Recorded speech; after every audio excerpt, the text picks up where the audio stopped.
Hello, and welcome to the Standstill Podcast. This is an opportunity to hit pause on your busy life as we hear from guests that will inspire you.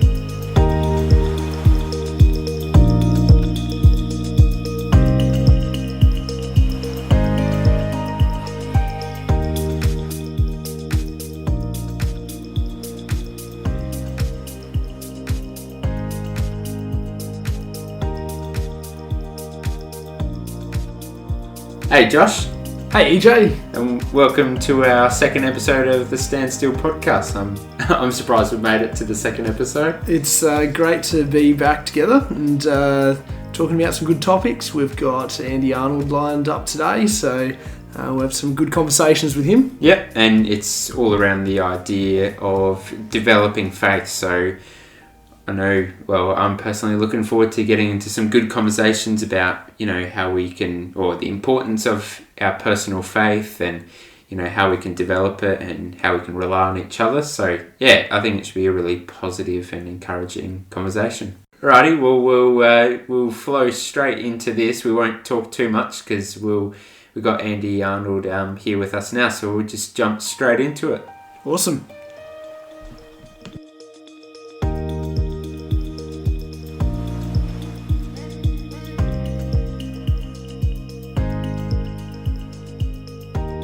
Welcome, Andy. G'day, guys. Good to have you on board with us. We're going to be talking a little bit about developing faith, and which is really good. Good to be here, guys. Yeah, good stuff. Well, as a bit of a icebreaker, we just prepared and just came up with these 23 questions on the spot. All right. Yeah. So, for everyone listening to our podcast now, for AYC2023, we thought, why not, with each of our guests, we do 23 questions. Great way to... Just a rapid fire. Just open it up. So we've got a little bit of a jingle that will start us off. But we'll crack right on into the 23 questions.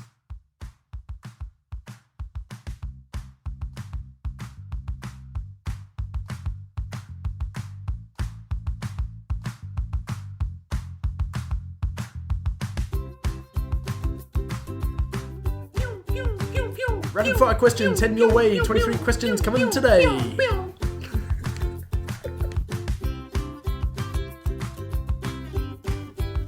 Alrighty. Question 1. Ecclesia you grew up in? Launceston, Tasmania. Oh, there you go. I actually did not know that. I think Golden Grove. No. Born and bred in Tassie, so... Nice. Favourite time of the day? 2 o'clock. Why 2 o'clock? It's a good time That's very specific. Good time to have your afternoon coffee and just chill out for a bit. Fair enough. Dream country to visit? Canada. I can vouch EJ, for that. with that. Yeah. Favourite colour? Red. Least favourite colour? Green. Window or aisle seat? Window, for sure. No, you don't need Good the man. leg room. No. Got to see what's going on outside. I definitely need the aisle seats. These long legs. Favourite app? That's a hard one. Probably like Gumtree or Marketplace. So not the Bible app? Oh no. I prefer to open the book. Oh yeah. Good recovery. No, I threw you under the bus with that one. Yeah, definitely. If you could master one instrument, what would it be? Piano. Scariest thing you've ever done? Ooh. Probably had to face off one-on-one with a large spider. Details? What do you mean? There's no need for them. No need for them in my house. No need for them near me. Fair enough. Coffee or tea? Coffee. Cats or dogs? Cats. Really? Okay. Dark or milk chocolate? Dark. Yeah. A skill you're working on mastering? Golf. If you could teach one subject at school, what would it be? Art. If you could pick one food for the rest of your life, what would it be? Oh no, that's a tough one. It's between Italian and Mexican. We're going to go Italian. Yeah. Favourite Bible quote? It's a bit of a tricky one to put you on Oh, the spot. more favourite chapter, Isaiah 35. Yeah. Yeah, the whole thing. Yeah. Favourite exercise? Cycling. Favourite food? I guess it's probably Italian. Italian. Yeah. Morning or a night person? Night. Main nickname?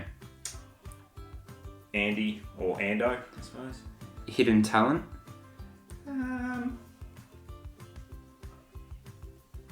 Probably playing... No, that's not a talent. I'd like to think I could play guitar, but I don't actually think I'm that good. Oh, that's right. Yeah, no. If you can strum a few chords, Yeah, it's strum a better few than chords. most. Yeah. Best piece of it, this is the last two ones, this is where we start to get into some conversation. Best piece of advice you've been given? Listen more than you speak. And lastly, this one's probably a little bit of a tricky one. One thing that you've learned from your kids? Patience. Maybe you didn't need so much time to answer that one. Yeah. No, I learn a lot from them weekly, but yeah, probably patience. Very good, very good. Well, that's all of them. So you got through. Beautiful. You Good got work. through the toughest Bit part. Of stressful that. there, yeah. That's the toughest part. That this I'm going to be thinking of all the answers now. Yeah. We're like, oh, wrong answer. Yeah, wrong answer. Yeah. Should have been Mexican. Yeah. Tacos. Yeah. With that, there's a bit of a icebreaker and whatnot. You know, for those who may not know you, just a little bit of a what you'd maybe do for a living, your fam, you know. Yeah, no worries. What you might do outside of or in your personal time. Yeah, we probably touched on it just then, I suppose. So, I was born in Tassie and grew up there, and moved from Tassie to Adelaide, South Australia, when I was about 16.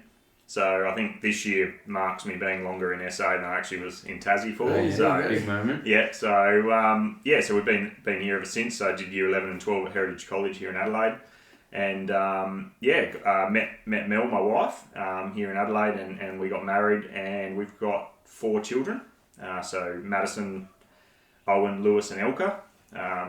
I think Madison was pretty pumped when I told her I was on a podcast. Oh, yeah, that's good. Just the look on her face was like, what? Yeah.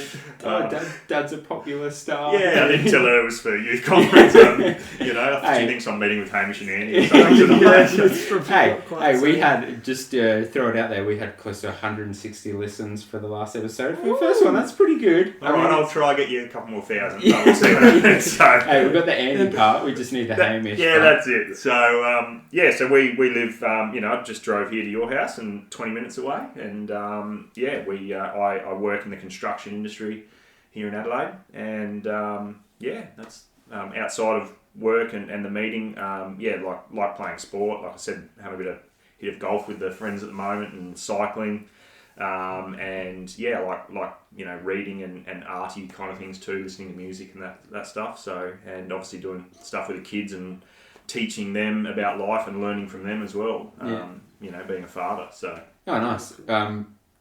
They always say with an interview you need to research. So I did as what every astute journalist did and did a bit of research. Now, instead of doing the Facebook stalk, I did the Strava stalk. Right, okay. So you've got to tell us a little bit about this golfing. I've seen a lot of this golfing competition. Yes. I saw a photo of... I'm putting you on the spot with this one, but I saw a photo of you guys at the end. Was that the last round of golf? No, so me and a couple of the guys, we started our own little Masters tournament based off the US Masters. Yeah. So we decided, there's always a bit of banter and competition when we play together. So let's do it over 4 rounds. And so the scores carry over and there's a winner at the end of the round. Yeah. So we're currently 3 rounds deep into the competition, but it's been... They were all about 2 weeks apart, and now it's been about 6 weeks since we had that, because I don't think anyone wants to go into the last round and actually find out who the winner is. Yeah. There's a bit of pressure on. We're just sort of talking about it at the moment about when we're going to have this final round. So I'm currently sitting in, I think, 4th out of 6 people, so I don't think I can quite pull off the win. But hey, you're not losing. I admittely got 26 on a hole, so my golf skills are subpar. Yeah, no, that's all right. Well, speaking, we mentioned Tim Bailey earlier. He's currently on the bottom, but we've nicknamed him the Cobra because out there getting a few sneaky lessons at the moment. Yeah. So I think when the 2021 comp happens later in the year, we're going to have to watch out for him. Yeah, he's the Smoky, the dark horse. He's the Smoky, yeah. Very nice. Classic. Where's the last... surely you're going to do it at some nice golf course. No, down at the 100 metre long Valley View par 3. Oh, nice. That was the deal. We had to play at the smallest, cheapest course we could find. Even the last one. Yeah. Fair enough. Because if we take the other big boys out for the big drives, I've got no chance. Yeah. So. No, I'd be the same. These guns can't drive a golf ball at all. So Who's sitting in first?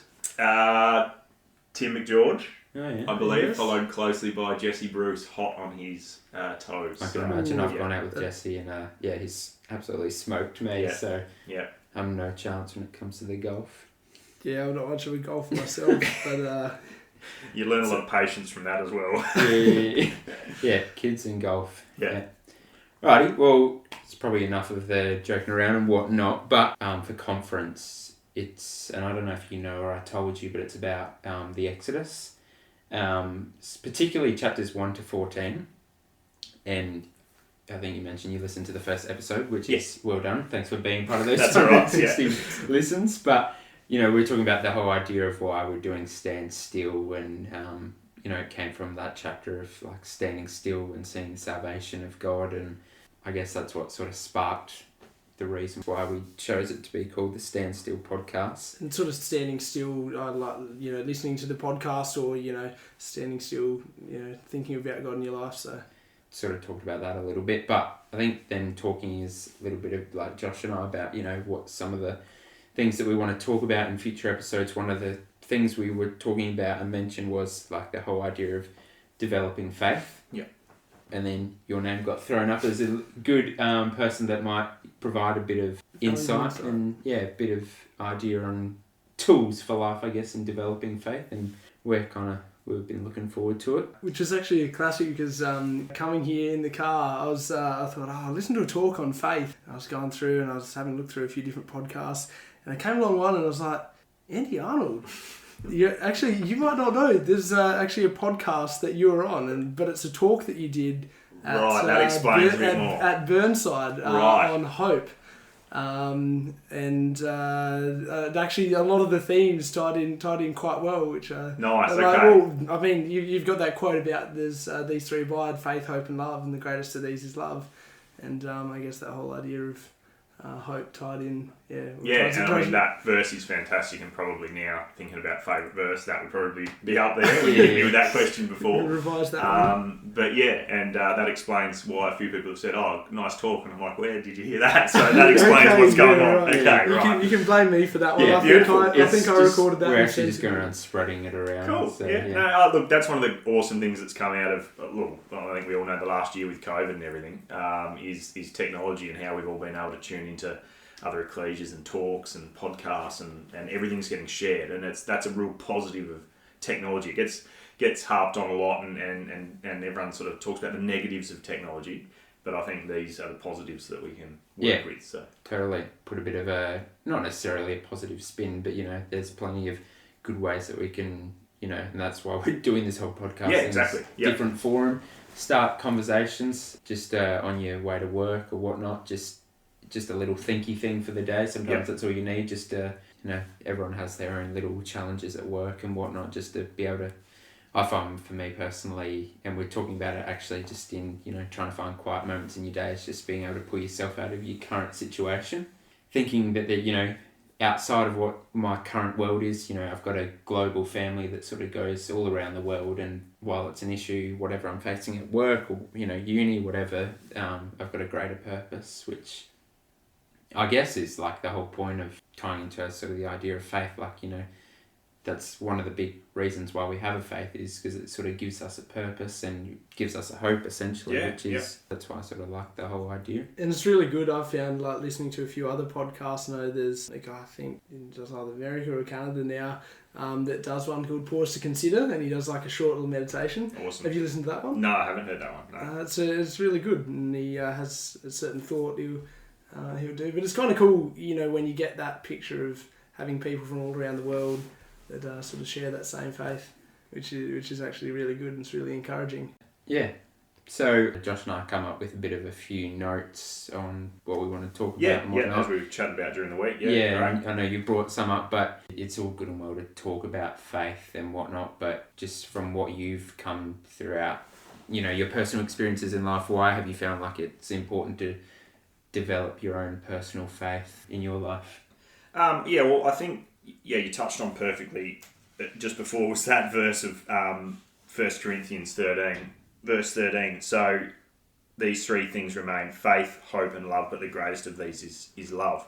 And I do believe they're in that order for a reason. Faith is, to me, what everything is tied together with.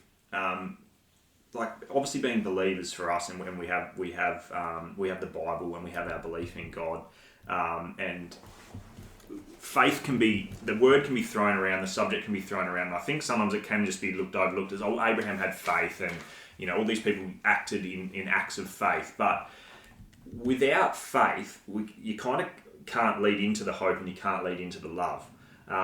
Love is the greatest of them all. Love ties everything together. Love is the real magic of this earth. It's God's greatest gift, I believe. And our hope it's that what we look forward to. When I did that talk on hope, I said the opposite of hope is despair. I honestly believe you can't live your life in anything other than one of those two subjects. You're either living in hope or you're living in despair. Right, okay. Whether you're a Christian and your hope is God, or whether you're a sports star and your hope is getting to a grand final, or whether you're a worker that your hope is based around getting to the top of your career, if you don't have a hope and something that you're in despair, there's no other subject or feeling or option really other than that. And then you've got faith at the beginning of that verse. So faith, we know it's the substance of things hoped for, the evidence of things not seen, and we sort of just rattle out, well, that's what faith is. Yeah. But it's bigger than that. It's having to believe in what we believe in, and believe in a God and a plan and a purpose and all this. And there is literally nothing physical that you or I can show to anyone to prove that that's true. I know you hear the brothers and sisters go, oh yeah, but there's Israel. Yeah. And oh yeah, but there's this little thing over here, and there's this little sign over here. And you're right about the creation. But to someone that doesn't believe in God and that's not willing to accept the Bible, because they just say, well, that's just a book, and they're not willing to accept that Israel is his chosen people. Yeah. What do you actually have to show anyone that God is real? Yeah, there's actually a good way of putting it. Just to play the advocate here, yeah. There is nothing except faith, hope, and love. Like, it's us. It's actually us right now in the lifetime that we're living in. If we can live our lives in faith, hope, and love, we can be the proof and the hard evidence that God is real and that we believe in Him and that. Because I was just going to say, well, love, I guess, is how people see God. Because, Yes.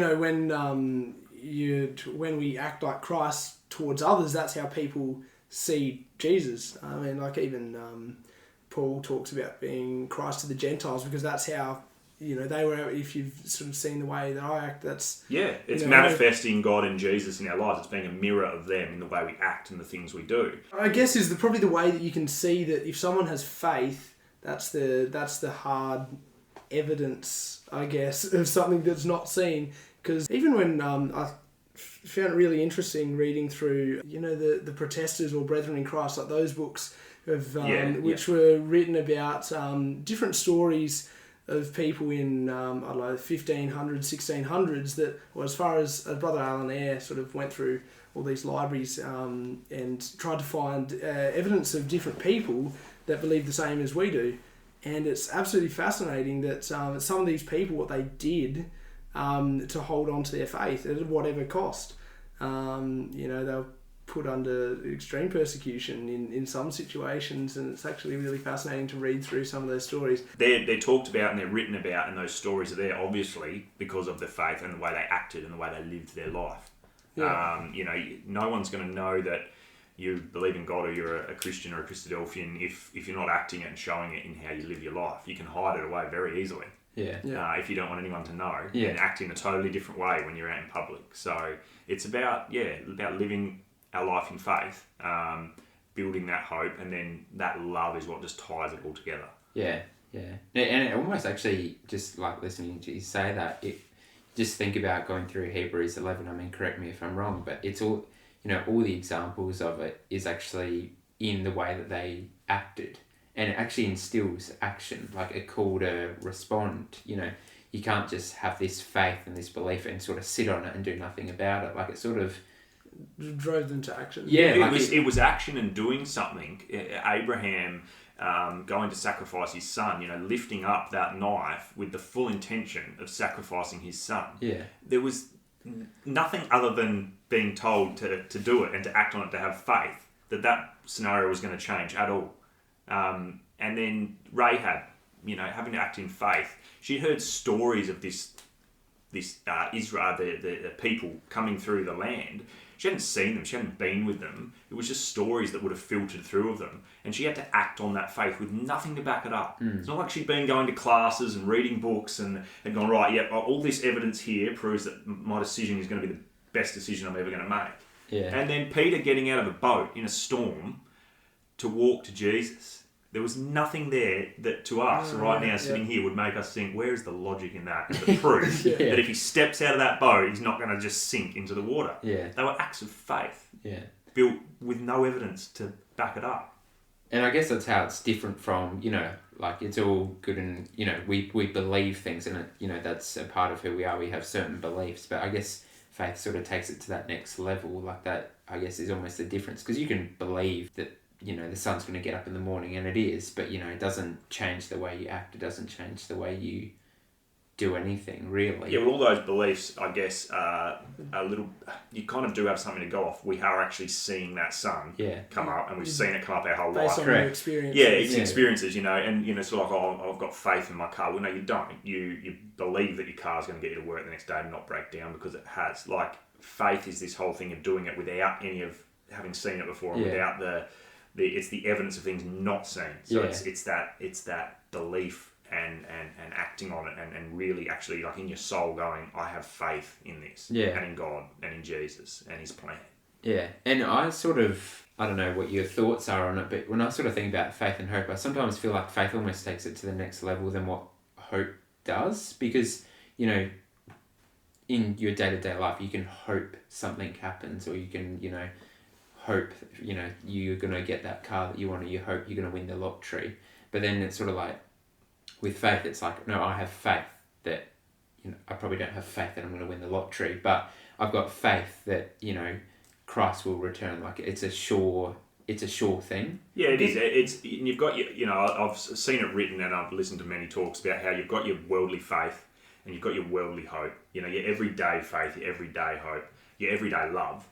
And then you have your God faith, your God hope, and your God love. You've got that soul where you're connecting to it going, this is different to, I hope, I've got a job tomorrow.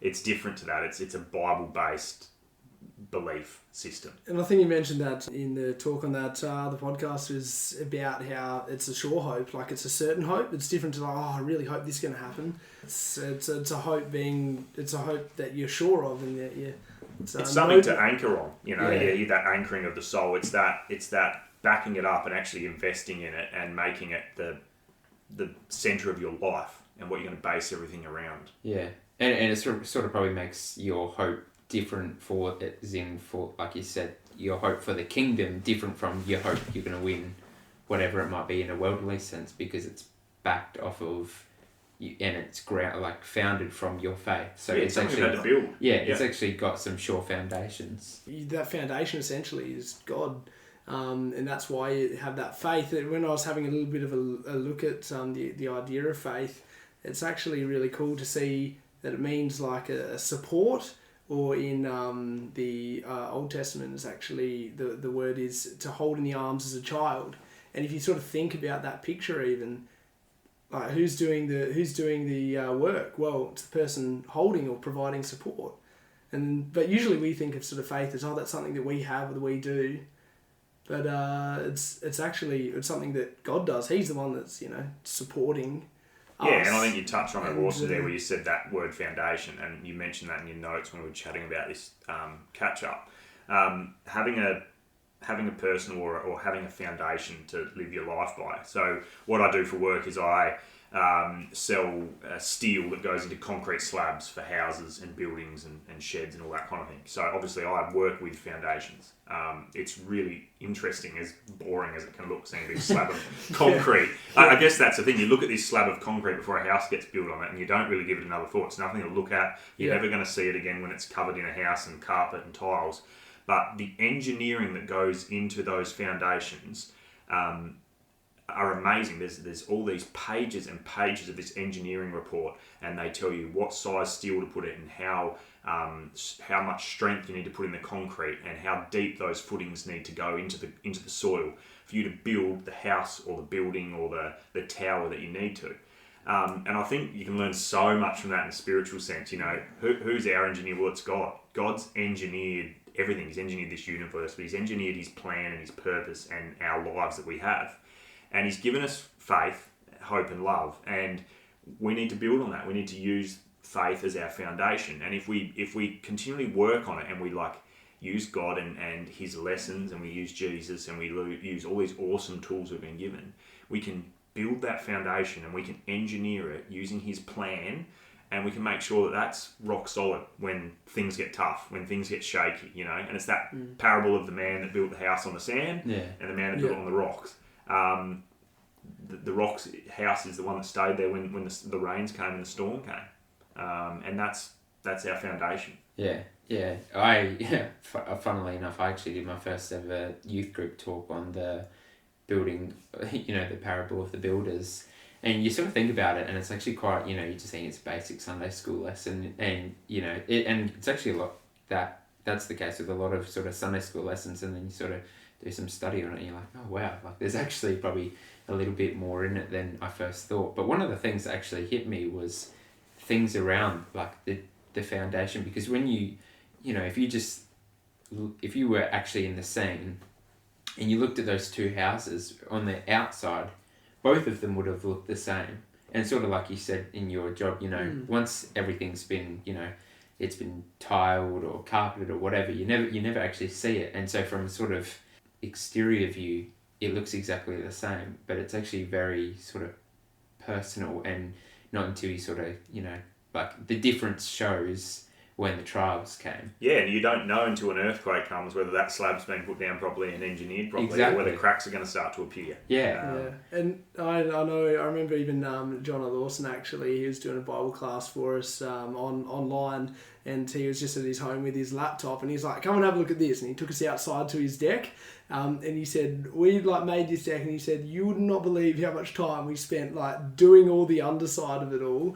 And you don't see it. He said, doing the top of it, that took barely any time compared to getting all the underside done. He said the amount of work that you put in. And, you don't see that. You don't see it. But, it's holding everything up. Well, it's sort of like, if you follow that metaphor out, if you put in the work in a sort of sense of, you really want to develop your faith, ultimately that will show itself in. And it's sort of the, Christ says, you'll see it, you'll know them by their fruits. So sort of their, if their root system's good and strong and your foundations are strong and, grounded in the word, then that will show itself in, the fruits that you bear. And it's like just it's a natural outworking, I guess. So it's kind of a cool little thought. Do you have anything that you find really helpful to, I guess, build your spiritual foundations as such? Or there's many things. And I'm just thinking about who we're doing this obviously for a lot of the young people, aren't we? In particular, for the youth group, and for all of you guys and girls listening out there, it's not easy. I don't want you to think for a second that, me sitting here or anyone you hear sitting here going, well, just build your foundation on faith and build your, and don't ever, I've heard that before in my life. It's very easy for us, oldies. I hate to think of myself as an oldie now, but hanging out with you two, 33, I'm not a young person anymore, am I? So, but, with the foundations that I see, come through work and get designed, guess what? They have amendments. They have to get redesigned. They don't always work on paper, so then we have to make changes. And guys and girls, that's what you can do, all right? keep at it, keep trying, keep redesigning, keep going, well, hang on, maybe this plan right here isn't the right one, and I'm not, and that doesn't mean that it's over or you're doing the wrong thing. It just means that maybe you need to adjust the plan a little bit. You need to adjust the foundation, add a little bit more concrete over here, a little bit more steel over here, make sure you're firmly on the rock, you haven't accidentally, dug down into some sand, that kind of thing, to talk about it that way. But I guess some of the things are, look, use each other. I mean, if that's my biggest lesson I've learnt in my life, is that I don't want to sit here and give you like the cliches that you hear too often about, well, just read your Bible, just pray, just go to the meeting. I mean, that's not always what you need if you're finding challenges as a young person growing up in this world. I mean, the world's showing you all these other flashy offers and places to go and things to do and people to see. Use each other. Use people older than you. Use people younger than you. We can learn so much from kids who just see it from a kid's point of view. And there's a reason that God and Jesus tell us to look at the children for an example. And there's plenty of people older than you. I mean, something I only heard in the talk last week is that people have already been through everything that you're going through. Right back to the Bible. And you might not always want to turn up the Bible to look at the lessons, but they're there, so they're right from the Bible for us, of people that have gone through all the challenges of life. And then there's just everyone in our community, everyone at the meeting, your uncles and aunties, your mum and dad, your older brothers and sisters, your cousins. There's three groups of people in the world. There's people that have already gone through challenges in their life. There's people that are going through challenges right now in their life. And there's people that haven't been through challenges yet. They're your three types of people. There's no other option. You've either been through challenges, you're either going through challenges right now, or you haven't been through challenges yet. And we can all learn from each other. Because the people that have been through it, you can hit them up any time, ask them for advice. What did you do here? What do I do when I get myself into this situation? The people that are going through the challenges, they're looking for support from those other people. And the people that haven't been through challenges yet, well, they're in a really awesome part of their life because they're probably up and about and they're looking at things from a really positive point of view, and they can bring something to the table as well. So use each other to build our foundations, to build our communities and our faith, and Yeah, because as much as it is something that's personal, it doesn't mean solely that you go about it in your office and you don't leave. It's very, that's why God provides a family. That is really one of the main purposes of an ecclesial family and a community, is because then you actually can rely on each other. Because, it's just, even in life, if one person's down, usually the other's up, and, it just works over time. It just sort of works itself out, and that's why I guess you can pick each other up. And I've definitely found some of the times, I was trying to think of, what are some of the times where I found my faith to be the strongest, or, what's those situations. And often I find it is when you've been with people talking about things that matter, things that are sort of real, and not, and sort of being open with other people. I know particularly two particular times, and both of them after a School of the Prophets. And I think it was a combination of, looking or having you being focused on godly things, but also when you're with other guys as well, and you're actually chatting about things that matter. It's really good, and I find since then, sometimes I think back to those moments of those feelings of faith, and that I suppose you're in it together. And it's actually interesting, just before Hebrews 11, in Hebrews 10, it talks about don't forsake the assembling of yourselves together. Yeah. And even more so as you see the day approaching. God starts the Bible with putting one person on the earth and realising that they shouldn't be alone. They need someone to be with them. Yeah. It starts right there. And, it finishes, with the stories of us obviously all joining together as one. And all through the Bible, there's 66 books. I mean, if it was something that we had to do alone, there wouldn't be 66 books with thousands of people for us to learn from if it was something that we just had to do alone. We've got to do it together. We've got to build each other up. We've got to bounce off each other and help each other. I remember someone actually even mentioning one time about, why did Jesus come at sort of about the 4,000 year mark? Why was that the case? Which is an interesting question, and maybe it's a bit sort of hypothetical thinking about different things. And one suggestion was, maybe he needed those examples of people to have Abraham, to have Joseph, or whoever it was, to actually get through it. Oh, definitely. Maybe I think the story flows So, so amazingly written by God.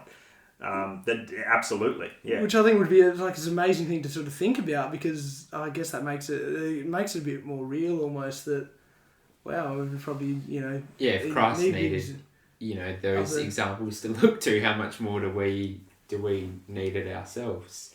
But one of the things I sort of in preparing for this and just I guess looking at sort of the idea of faith in the Bible, and you brought up Christ there, Josh. One of the things that I actually found amazing was that the 2 times that Christ marveled in the Bible, or in other translation it says amazed, is talking about faith. And in 2 instances he was amazed at the centurions. I've not found such great faith in Israel. And then I think in Matthew 8 verse 10. And then the other instance is in Mark 6 verse 6, where he was amazed at their unbelief or their lack of faith.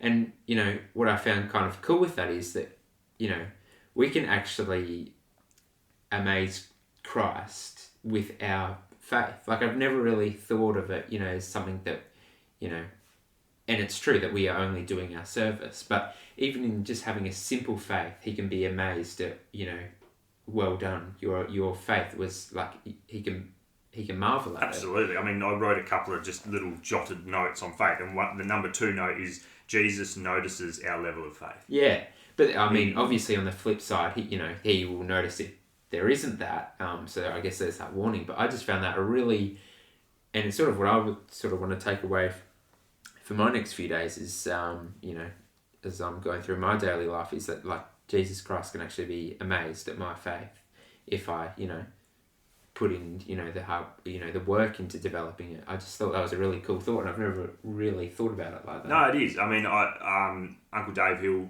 did a ripper series of talks when we were down at the Men with the Master Camp about 2 years ago, and it was on our faith and how our faith can save others. It can save us, obviously, but it can save others. And the examples of Christ seeing that faith in the people he was healing, and those that came to him saying, I can heal you. And he says, well, you're healed. Your faith's made you whole, and your faith is what's just made me bring your child back from the dead. He says that often, doesn't he? Your faith has made you whole. Yeah, he was going up, and it was their faith doing it, and it was their faith of the parents that was saving the children. It was the faith of the family and the friends, letting their friend down through the roof, and all these people coming to Christ, and through their faith, he was doing miracles and fixing them, and it's through our faith that it's going to be noticed, and that we're going to get eternal life. Do you have anything particularly that when you feel like you're in a situation where, or maybe you feel like you don't have faith, or you sort of I guess there's certain times in your life where you're like, oh well, even is there a God, or what is this what I want to follow, and then in that situation, like, to go from there and try and develop your faith, sometimes it can seem, well, at the time it can seem quite hard, or yeah, definitely. There's those moments, and everyone has them differently. Everybody, you won't talk to anyone that's had the same thoughts. It's all a little bit different, different times in their life. So I guess I can't go past enough. And I brought it up just before. I'm going to bring it up again. Is friends. And your mentors and your role models in your life, and then it's too easy for me just to say, well, yeah, turn your Bible and read your Bible and pray to God, because I think what you're talking about is there's those moments where that's not what you're doing, and that's what you're struggling with. So that's where you need to go, well, if the answer isn't a simple, me as an older brother just telling you, hey, just pray to God and read your Bible, it's all going to be okay. That's not what you need to hear right now. My advice is, if I can give it, is reach out around you, because one, you can't do it on your own, and two, the people around you, your network, your little stronghold, your family, your tribe, whatever you want to call it, they're there to help you in these times. And I remember up at Rathmines recently, I talked to the young people about friendship, and we did a little brainstorming thing, and it came down to the friendships in the Bible that we read about, being David and Jonathan and Ruth and Naomi and Elijah and Elisha and all these friendships. They're examples for us as friends to help each other out. Because I just can't think of a time where there has been times where it's all fallen apart for me, and the answer was getting help from those around me. Like, whether it's talking to my wife, whether it's talking to my mum and dad, whether it's talking to my best mates, you got to go to someone. If in that moment you can't turn to God and Christ, go to each other. And that's probably then another challenge in itself, is making sure you've identified who the people are that you can turn to. But do some homework. Think about who your friendship circle are. Think about who you're hanging around with. Think about where your relationships are, how your relationship is with your mum and dad, and how it is with the older people that you're meeting, or someone that you can confide in. And think about it and be prepared for when you need it. You know who you can go to when you need to have a chat and get it off your chest and off your mind when you're having doubts or you're a bit scared or you're alone. You're ready to go, right, I know who I can go and speak to, and not be afraid to do that. Yeah, okay, and be open with them. And yeah. And what you probably find, and I know I have, is as soon as you sort of open up with some of the challenges that you're facing, they're actually probably facing something similar themselves, and they've gone, hey, I'm going through the same stuff. It might be not the exact same scenario, of course, but, the same... Like I said, there's those three groups of people. It might be someone that's already gone through the challenge and they can go, I've been there, and actually really help. It might be someone who is going through it at the same time, and then you can bounce off each other. It might be someone that hasn't been there, but they can offer you advice on another perspective of how to look at it and how to think about it.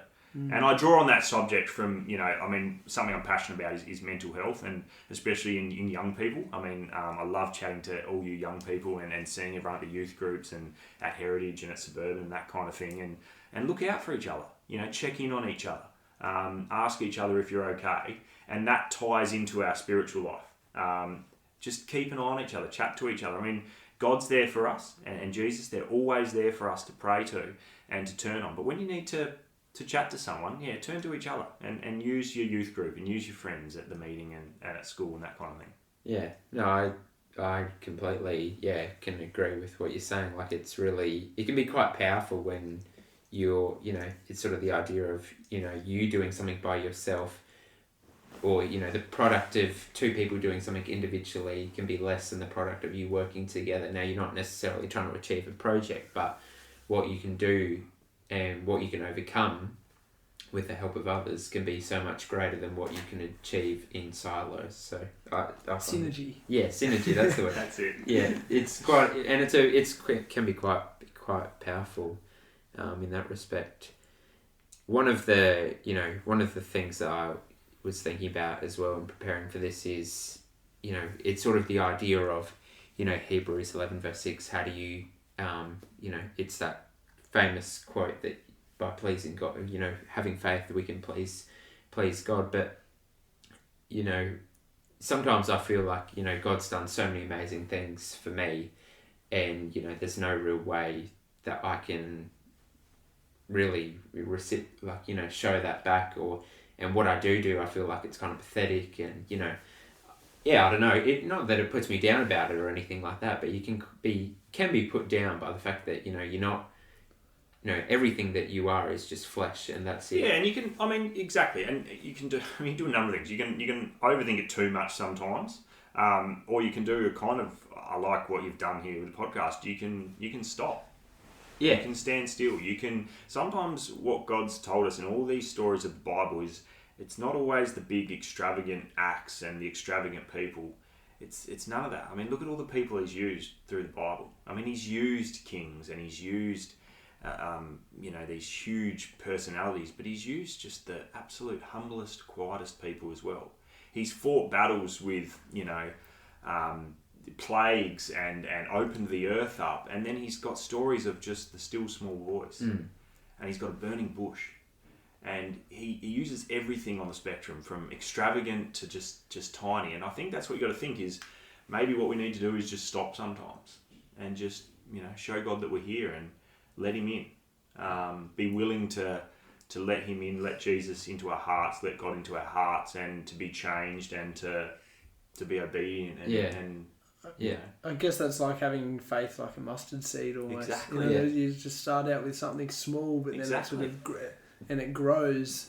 I think I also like that's, the parable, when you think of like the parable of the sower, and, it's something that actually, like often when you think about it, it was sown there and then, there's a plant. It actually took time to grow.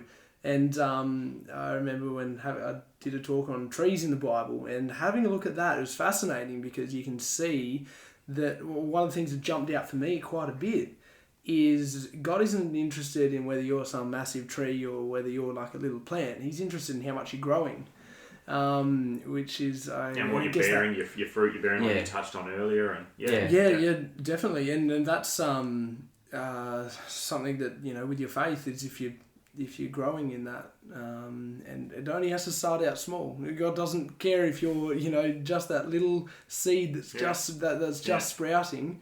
Don't worry, we could go all night. Yeah. We could go all night. I think we could just keep going. Yeah, but what about that story? What about Daniel? And what about, just keep going. And that's the beauty of it, is that I think we can just accept that, just got to look around us at the time and stand still and pause and consider and listen for whether it's something massive happening at the moment or just something small happening at the moment. Yeah. One of the things is going back to that whole idea of, amazing Christ, like with that Hebrews 11 verse 6 quote, is pleasing just means, like, to please God literally means to gratify. And I just, actually just looked up, because gratify is kind of like that's a bit of I don't really use the word gratify too much in my day-to-day language, but it literally just means make happy.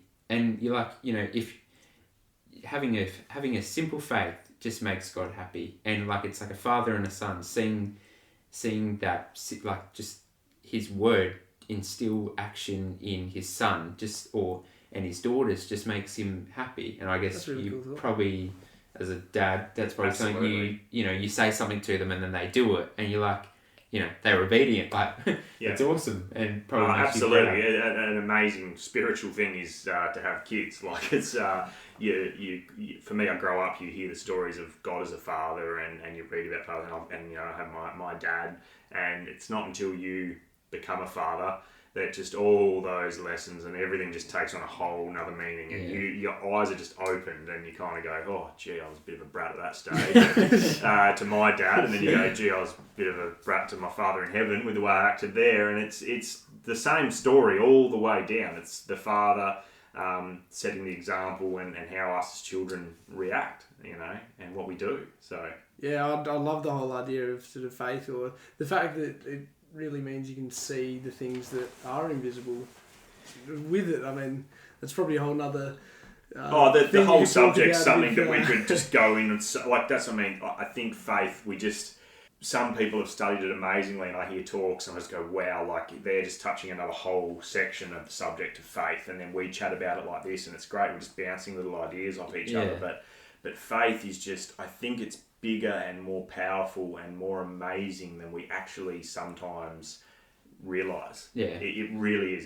It is the crux of just bringing like the whole subject of the Bible together. The Bible starts with faith, it finishes with faith. It's through the entire story. I found that I sort of have watered down the meaning of of having faith, because in Sunday school lessons it's like, what's the lessons for us, and it's like, have faith, you've got 1 point on the board and take home all is yours because you've answered the lesson for us. But like, one of the things that I really wanted to, and I was trying to highlight the fact to you, was when we were talking about it, was like, it's not a matter of just, it's not like you have faith, it's a constant development. So whether you're our age, us youngies, or it's our grandparents, like, it's growing. I think you touched on it perfectly before. It starts off as that seed, as us as a child, and it doesn't stop growing. It will not stop growing. And it's no matter if you got 1 talent, 5 talents, or 10 talents. There's always opportunity for further growth. And I think probably one of the take homes for me as well is even just start out with that little thing. Start out with that little thing that you can do. And I know even I found it really awesome watching, I know you've seen the Chosen episodes. Yeah, fantastic awesome series. And the one thing I love about that Dallas emphasises, he says, it's not my job to feed the 5,000, but to provide the loaves and fish. And if that's something that, you can do, in faith, and God does the rest. So. No, we can, and I think if that's a little challenge for everyone out there listening, maybe before the next episode, definitely before conference, if Christ doesn't return, is let's work on our faith. Like, let's make it more than just a story we've heard at Sunday school, and just something that we can just roll off the tongue so easy. I got faith. Yeah, I have faith in this. I have faith every day. Let's just Google it. Look up verses. See how many verses you can find on faith. When you read Hebrews, actually read who had faith, and then go and read a bit about them. Like, chat to your friends about faith. Chat to your mum and dad about faith, or someone old at your meeting. Or hey, I heard a great thing yesterday at our class at Golden Grove was go and ask the kids. Brother Matt said, sometimes the best thing to do is go and ask your children what they think on a matter. You can leave out the names, you can leave out the details, but go and just see from the mouth of babes, what are they going to tell you? What's another way of looking at it and thinking about it? And I'll tell you what, their faith blows me away. Like my daughter Elka, she just will be driving along in the car and she will literally just go, Mum, Dad, and you're sort of like, yeah, what's about to come out here? And she goes, is Jesus coming back today? Just not even another thought. And you're like, well, don't know. I mean, I hope so. And, and then other days, when are we going to the kingdom? Or when's the kingdom going to be here? And, you just go, that's just cool. Built. Like, it's just like, man, I wish I could just think like that's not overcomplicate it and I let all these other distractions come into my life. But I'd love to just be driving along and the thought that pops into my head is Jesus coming back today? Yeah. Am I going to be in the kingdom? Are we going to the kingdom today? That's great. Just, have some faith, and build it and believe it and just keep growing it. Yeah. Awesome. Cool. I think that's probably a really nice way to end. We appreciate you coming out tonight. Yeah, thanks. No worries, it was good fun. Yeah, personally, I know I got a lot out of like that. It's really nice, I think, just to have a little thinky thing just to sort of take in your next few days. And I appreciate it and appreciate you coming out. Yeah, it's really good. I've enjoyed it too. I don't have all the answers. I'm learning too, and it's great that we can all learn off each other. And yeah, I'm looking forward to hearing more podcasts in the series as you go. Yeah, hopefully, and yeah, it's great. Cool. Well, thanks for coming. Thanks, awesome. boys. Thanks.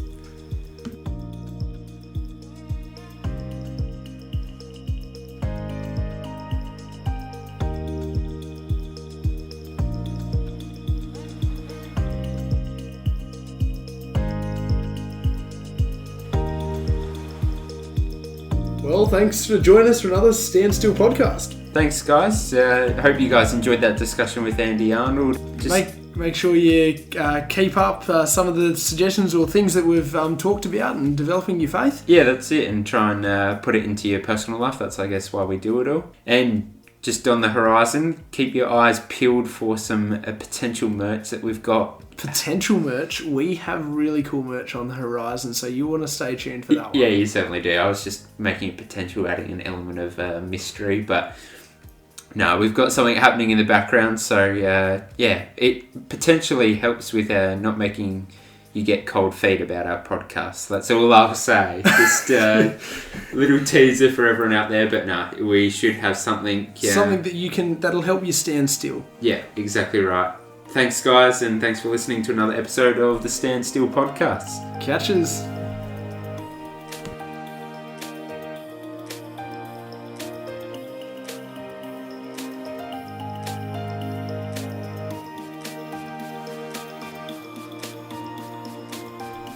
Thanks for listening to another Stand Still episode, the official podcast of Adelaide Youth Conference 2023. To listen to past episodes, see highlight videos, and get all your podcast merch, don't forget to visit our website. If this is your first time, welcome. You can find us everywhere you get your podcasts. The Stand Still podcast is released once every month, so we look forward to seeing you next time.